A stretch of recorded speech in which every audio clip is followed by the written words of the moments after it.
అడ్డిమారి గుడ్డిలెక్కన గెలిచి అందరి ఉసురు తీస్తున్న కాంగ్రెస్ సర్కారుపై ధ్వజమెత్తారు మాజీ మంత్రి శ్రీనివాస్ గౌడ్. రాష్ట్రంలో ఫీజు రియంబర్స్మెంట్స్తో ఉన్నత విద్యను అభ్యసించే పేద విద్యార్థుల పరిస్థితి ముందు చూస్తే నుయ్యి వెనుక చూస్తే గొయ్యి అన్నట్లుగా ఉందని తీవ్ర స్థాయిలో విరుచుకుపడ్డారు. ప్రభుత్వం నుంచి అందాల్సిన ఫీజు రియంబర్స్మెంట్ నిధులు సకాలంలో అందకపోవడంతో విద్యా సంస్థలు కోర్టును ఆశ్రయించాయి.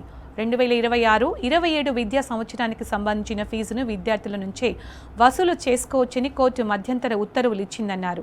దీంతో పేద విద్యార్థులపై ఆర్థిక భారం పడుతుందని మండిపడ్డారు. ఈ నెల 30లోగా కౌంటర్ దాఖలు చేయాల్సిన ప్రభుత్వం ఇప్పటికీ మొద్దు నిద్రలో ఉందని విమర్శించారు. విద్యార్థులకు అనుకూలంగా తీర్పు ఇచ్చేలా ప్రభుత్వం కౌంటర్ దాఖలు చేయకపోతే 12 లక్షల మంది విద్యార్థులతో కలిసి పెద్ద ఎత్తున ఆందోళనలు చేపడతామని హెచ్చరించారు. విద్యాశాఖ మంత్రిగా ముఖ్యమంత్రిగా ఉన్న రేవంత్ రెడ్డి ఫెయిల్ అయ్యారని, ఇప్పటికైనా వెంటనే స్పందించి తగిన చర్యలు తీసుకోవాలని డిమాండ్ చేశారు. అంతకుముందు తెలంగాణ విద్యార్థుల joint action committee chairman Vemula Ramakrishna ఆధ్వర్యంలో ఉన్నత విద్యా మండలిని కలిశారు.